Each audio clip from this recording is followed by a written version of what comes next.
The soldier had just received his uniform when he discovered that it bore someone else's name. He turned around to exchange it, but the officer, upon seeing it, simply tore off the name tag. The man happily took the uniform, not noticing the dozens of torn tags on the ground. Due to the shortage of troops on the front line, these new recruits were immediately sent to the battlefield. They laughed and joked on the way, fantasizing about achieving glory in battle. Soon, however, their enthusiasm waned. The long march left them exhausted. At that moment, several shells exploded around the group. They were French-developed poison gas shells. Under the officer's command, the new recruits hastily put on their gas masks. Rain mixed with the battlefield smoke soaked their uniforms. When they entered the trench, shells occasionally exploded overhead. From day to night, the water in the trench kept eroding the soldiers' mental defenses. An experienced soldier, feeling the sound of the shells, judged that they would face a fierce enemy attack that night. The first task for these new recruits upon arriving at the battlefield was to clear the water from the trench. The freezing rain numbed the new recruits' hands. The veteran came over and suggested that if they couldn't stand it, they could warm their hands in their crotches. Several of them followed the veteran's advice and felt the warmth on their hands,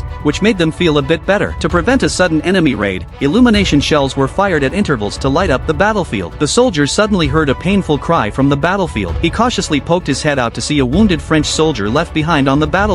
This excited them because they finally had the chance to shoot at the enemy. The soldier fired at the French soldier on the battlefield, the sound of the gun being very harsh. As he checked his target, a shot rang out and his helmet was hit. He fell backward, thinking he had been shot, and lay on the ground in a panic. The veteran, hearing the gunfire, came over and told the soldier that firing first in the dark would reveal their position. The soldiers climbed up the ladders to observe outside the trench, with the illumination shells lighting up the entire battlefield. The night was soon shattered as the battlefield was suddenly bombarded by the French forces. The two of them immediately ran towards the shelter, their makeshift air raid bunker. Shells kept exploding overhead, and the new recruit was trembling with fear. The bespectacled man told the soldier that he wanted to go home, but the soldier was too overwhelmed to speak. The bespectacled man tried to run away but was tightly held back by the soldier. At this moment, the new recruits' fantasies had been completely shattered.